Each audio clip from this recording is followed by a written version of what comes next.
Good morning and welcome to my kitchen. Today I'm going to show you how to bake with California prunes. We're going to make the most delicious shortbread sandwich with California prunes and blueberries running through the middle, a nice crumbly top. And then I'm going to show you how to make a California prune and Prosecco tiramisu.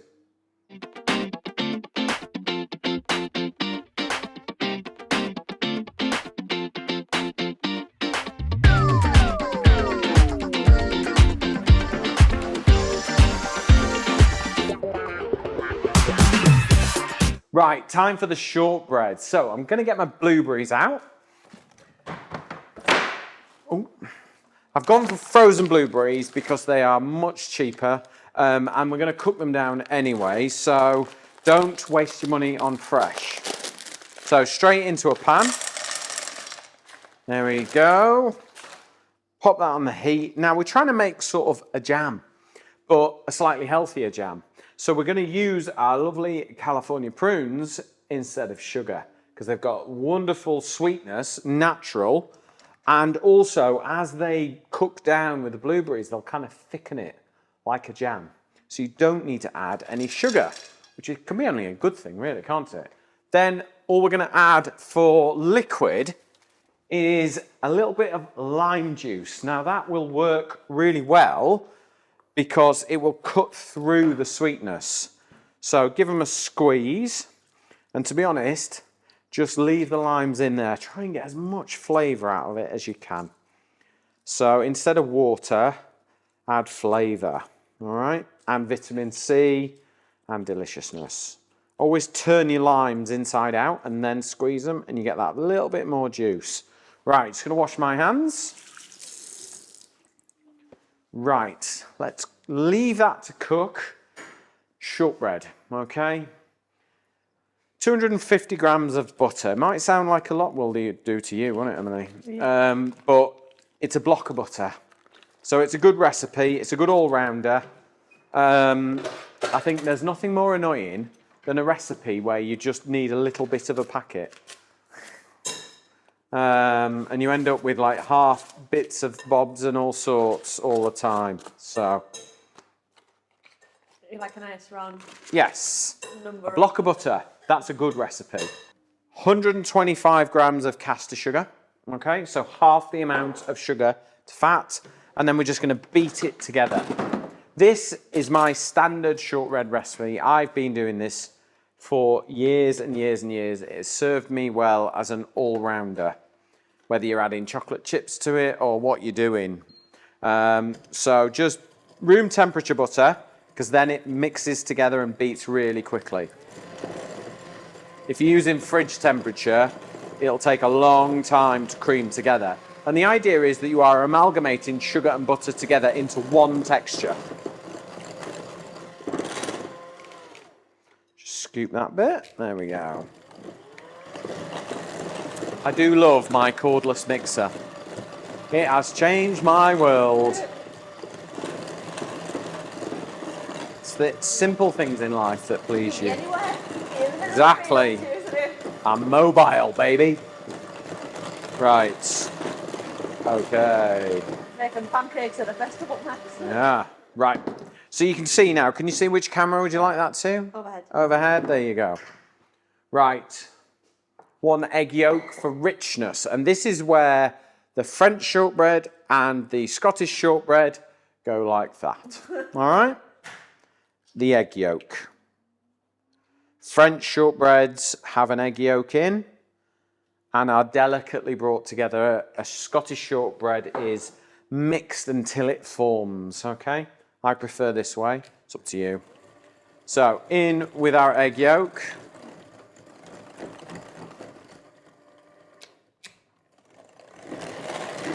So why just the egg yolk and not the whole egg? Too much volume of liquid. The egg yolk will give a richness, and it will also give nice colour, and it will help firm things up. Right. Yeah? Whereas if you added the whole thing, it would just become like a biscuit almost, really. So just the egg yolk. It's more like a sablé, which is a particular type of French shortbread. Okay, that will do. That'll do. Right. Let those just boil down. Okay. So,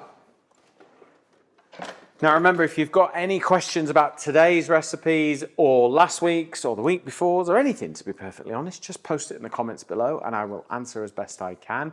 And if you want any of our recipes from this series, just type free book in the comments below. It will launch into Facebook Messenger and it will follow the instructions and it will automatically deliver you a little PDF recipe of all our California prune recipes from this mini series. This is the last episode. Next series we're moving on to is Take 5? Yes. Take 5 ingredients. So we will be creating a brand new series, broadcasting every Saturday morning, 9 a.m. UK time on Facebook. And it will be all about beautiful recipes using 5 primary ingredients. Okay? So,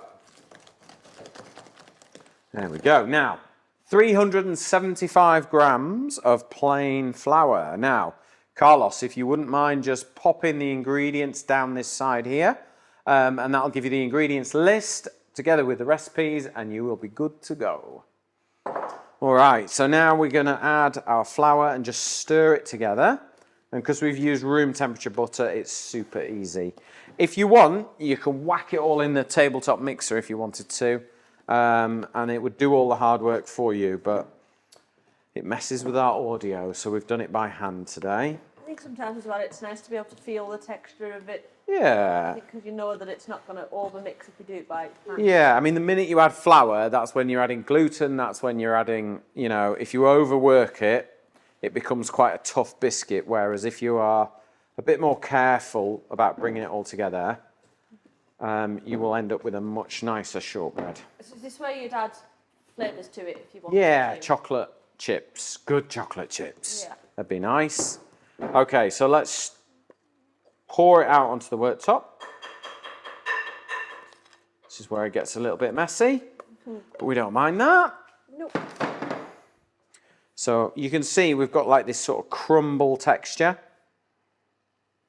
What I'm going to do is I'm going to take just under half. There we go. And then I'm going to mix this and use the warmth of my hands to create a shortbread dough. Okay.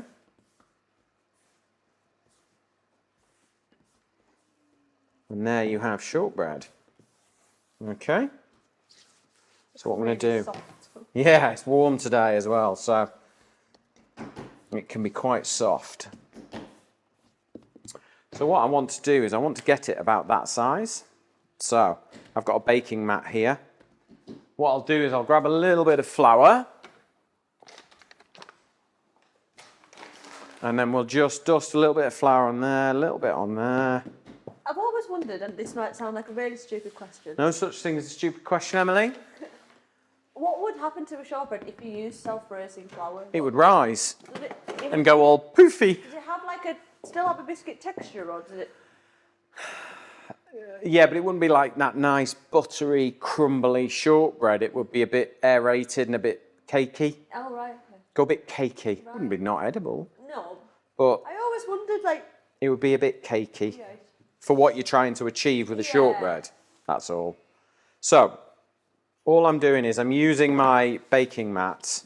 So this is like a silicone baking mat. So it's guaranteed not to stick, which is always good. And it means that I can roll it to the shape I need it to be and then just trim it. What's your favourite way to use shortbread? Chocolate and orange sablaise, all the way. Loads of chocolate, dark chocolate, loads of orange zest. Love it. Love it, love it, love it. It's in my first book. Let me show you. So, this was my first cookbook that I wrote. I self-published this because I couldn't get a publisher in those days. And the very first recipe that I wrote, which I don't really know where it is. Let me see. There you go. Chocolate and orange shortbreads. Oh, nice. Sablaise. Learned how to make them in Saint-Gervais when I went skiing. Oh. Before kids, when I used to have lots of fun. Used to go skiing every winter. Straight after New Year, we'd shut the shop up in Keswick. And we would, like New Year's Day, we would go on holiday skiing for a week. Great days. Loved it. Need to get back there, really.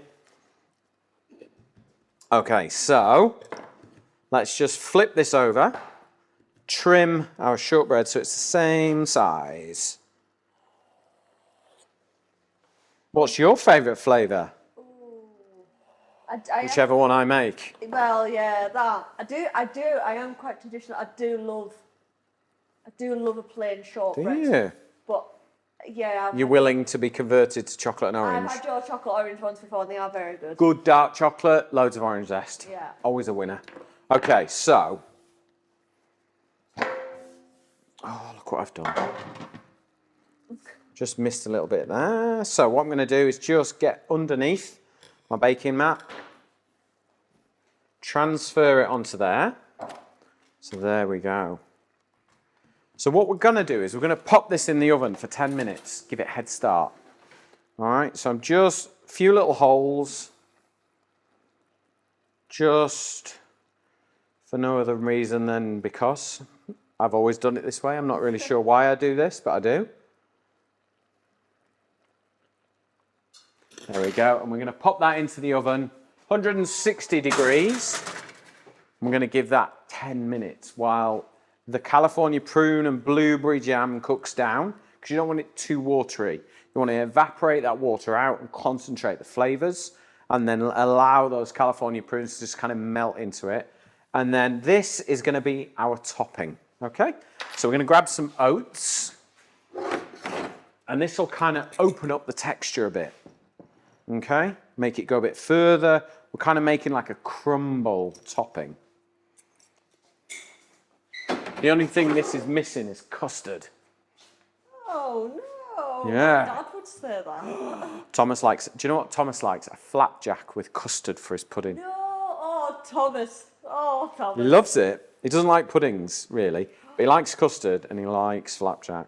The only thing that custard is allowed with is a sticky toffee pudding or a gingerbread. Oh, no, ice cream with sticky toffee Well, pudding yeah, all to the be way. fair.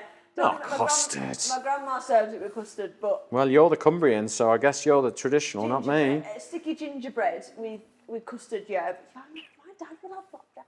But to be fair, I look that way because I have yogurt with my flapjacks. Dear. Like, I think hot custard with flapjack. Eh? Hot custard with flapjack. Right, jam's nearly ready. Shortbread's had a little head start, so let's get that out because once it's covered, it'll take longer to bake, so it is quite important that you do give it that little head start. So, on with our fruit. So, we need to fish out the limes because they've done their work. They can go straight into the bin. We have got every ounce of goodness out of that. And then just mash the California prunes and the blueberries together. And you're going to end up with this lovely fruit compote. Now, if you don't use it all, just keep it because you can put it on your porridge, you can use it on your toast instead of jam. It's just a really simple, fresh jam rather than a preserved jam. Do you know what I mean? Yeah. Were you about to ask me something, man? Did I steal your thunder? Serve it with ice cream. Oh, yeah. Good call, Emily. Especially in this weather. It's lovely and warm today. Right. So that's mashed up enough. Doesn't need to be loads because you still want sort of nice bits of fruit, but look at the texture now. It just looks like I've warmed jam up. So if you're looking for a sort of healthier alternative to jam, here you go. Pete's found it for you. California prune and blueberry jam, done. No sugar added, just fruit. That's it. There's nothing else gone into this but fruit. Could you use something like that, Pete? You know, like a little jam tart? Yeah, of course you could. I think you use it for anything. The only difference really is the fact that it's not going to keep in a cupboard. It's not preserved. It needs to be in the fridge. Now, take your crumble and just pop it on. Work quite quickly because you don't want the butter to melt. All right? And also, you don't want to press this down too much. You just want to push it gently until you've covered the jam. Okay? That looks really good. Doesn't it? It's like pudding, this. This is like a Californian English pudding. You don't need a bowl. You'll be able to just eat it. Now I'm just gonna scrape a little bit of that crumble over to the edges for me because I can see some jam. But I don't want to press it down, you see. So just spread it over. Just take your time just to cover everything. And you're just going to get the same flavours of the shortbread, but a slightly different texture. It's somewhere crumbly, flapjacky. Oh, it's going to be good. I used to serve something like this in the cafe. It was lovely. With a good cup of coffee. Yeah. There we go. Right, back in the oven, 160 degrees for about 15, 16 minutes. Okay, while our shortbread is cooking, I'm going to show you how to make the most amazing California prune and Prosecco tiramisu. Okay, now it's time for a California prune and Prosecco tiramisu. Now, tiramisu normally would be served with coffee. Now, when I went to Italy and I spent some time in Tuscany, we had a summer tiramisu with fruits and Prosecco, and it was absolutely blooming delicious. So I thought we would make one today. So, got my California prunes. They're going straight into my bowl there. And then we're gonna add not too much of this because, let's face it, Emma's gonna want the rest of this when I'm finished. So I better not use it all. No. So, Prosecco, and what we're going to do, we're going to heat the Prosecco and the California prunes together to sort of bring the flavours together. The prunes will swell up. They'll be lapping it up in a bath full of Prosecco. Who wouldn't want to be like that? Sounds good to me. Exactly. Me too. So, right. Oh, that was a good one. Right, in we go. So, don't go mad. Just enough Prosecco to cover and put it on full heat. We want them to swell up. Okay? Pop that to one side for Mrs. Sidwell. Right, while that is going, what we're going to do is we're going to take some cream and we're going to whip it up. And we're going to mix it together with mascarpone, which is just delicious. But first things first, let's get this cream whipped up. Every time. There we go. Right. Doesn't need to be really like piping. We just need to get it soft peak.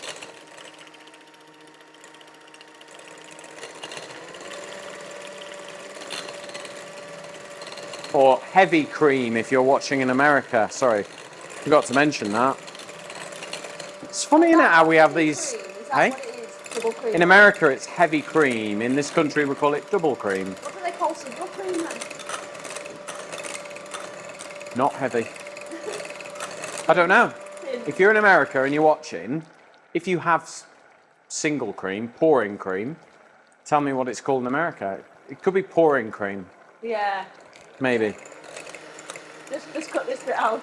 Let's take it. Nah. Heavy cream. Heavy cream. No, I think it's pouring cream. Yeah, I think you're right. And then whipping cream, I have no idea what whipping cream is compared to double cream. Not a clue. We've got whipping cream over here as well, haven't we? Yeah, we have. Yeah, that's what I mean. I still don't know to this. Isn't it? I think it's like one that you don't mix. You get it to that. It allows you to get to that stage Okay. rather than it going really thick. Let's get on to the star. Mascarpone. That's what it's all about, this stuff. So nice. Tiramisu was I was in Venice. Oh. And they just did them in little plastic trays in the supermarket. Italians, their food is amazing, isn't it? Yeah. Their desserts, not so amazing, apart from ice cream and tiramisu. Other than that, yeah, you can keep it. yeah. No, it's. I remember they came in their little supermarket, little plastic trays. Yeah. And what should have served two served one. Good tiramisu. It's nice. Right. I had a fruity one though. Well, I hadn't until I'd gone to Italy.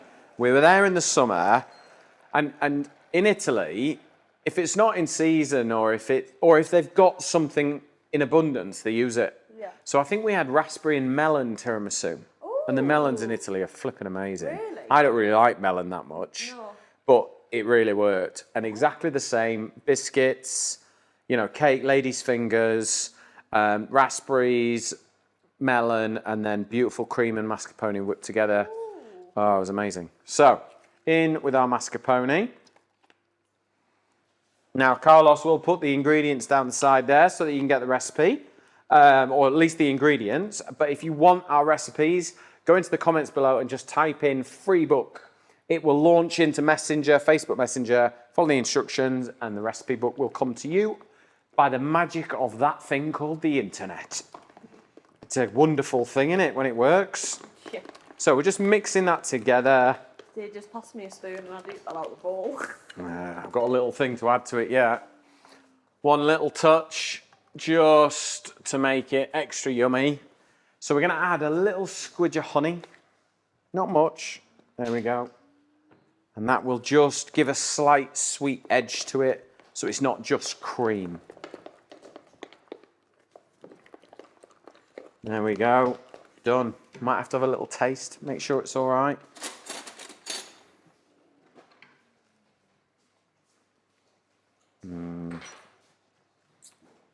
It's not bad, that. Not bad at all. Right. Our prunes and our Prosecco. There we go. And you see how the liquid is kind of... The liquid, the Prosecco and the prunes have just done this. And they've just mingled all together. And now, you know, they're like best friends. These California prunes are going to taste so good now they've sat in Prosecco. Yeah. So good. Right. Okay, so I've got these little glasses, which I thought would be quite good for tiramisu. I always think tiramisu is better as an individual. Now, if you haven't got glasses or like this, do it in cups. Just do everyone a little cup, all right? So I want 3 California prunes in the bottom for each one. So you get this lovely sort of well of flavour. And then we're going to take the Prosecco syrup, sit that over the top. Going to do 3 spoons in each one because you want a bit of excess for the lady's fingers. So just pour that Prosecco on. There we go. We'll come back to that again in a minute. Now, lady's fingers. You could use any cake that you've got that if it needs using up. But if you're going to, I think with the lady's fingers, they're quite dry. So they absorb the moisture. So if you were doing a traditional, they would absorb the coffee. They are good. Mmm. Wow, really good. In fact, hang on a minute. I'm going to finish this. They're good, aren't they? They're dried out cake, so they do this job really well. You see, when I press down, can you see that, Emily? Yeah. They absorb instantly the flavour and they become a bit trifly. Yeah. Trifly good. Oh. Oh, very English of me. So I've got 2 ladies' fingers in each one. Press them down. I'm going to eat some more of those later. They are good. And then let's take another one of our lovely California prunes, sit that on top. There we go.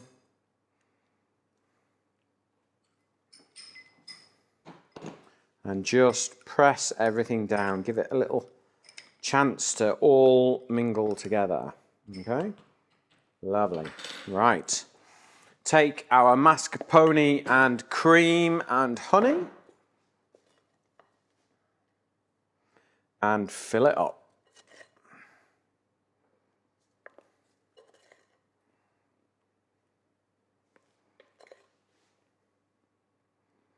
Nice.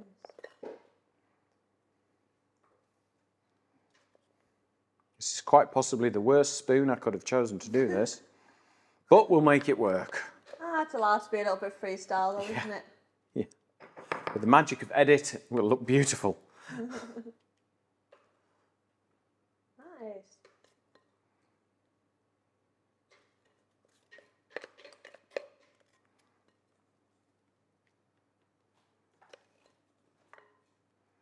Right, let me just grab a palette knife, and then all we do is we just, in the middle, go to one side, then go to the other, and just tidy up. There we go. So would you tidy it up or would you leave it like the way? Oh, I think I have to tidy up. I couldn't leave it like that. Really? No. And I quite like rustic, but I don't know. I've got to do that. I've got to tidy it up. Because I want to put a nice, clean layer of cocoa powder on the top, you see. Oh, okay. It's got to look a bit like a cappuccino, I suppose. Yeah. Oh, what a mess. Anyway. There we go. Right.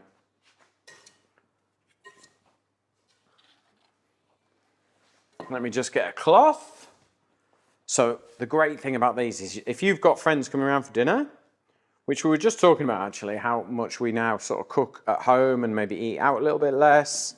So making eating in with friends that bit better is a good thing, I think. And I think a lot more people are doing it.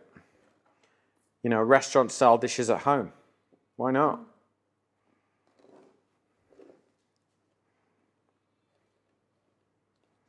There we go. Just wash my hands. Right. Now, all good tiramisus need a little bit of dusting on the top. So we'll get some cocoa powder. It's quite important you don't use hot chocolate powder because that's sweet. And we want that little bit of bitterness. So we just dust it with a bit of cocoa powder. Because then when you go through the bitterness and then you get the sweetness of the cream and then the richness of the California prunes and the Prosecco, bottom, it's just a great combo, really. Great combination. Get them whacked in the fridge and let them sit, and they will just sort of firm up. And then to serve them, I like to serve them on some sauces. This might mess with your head, Emily, this, because there are none of them match. Are you all right with that? Yeah. You're okay? Yeah. They're all blues and whites. I like the style of it. Okay, but there you go. That is how to make the most delicious California prune and Prosecco tiramisu. Here is our wonderful crumble shortbread with California prune and blueberry jam through the middle. There you go. That is how to make two amazing desserts using California prunes. Thank you very much for watching, and I will see you on the next episode.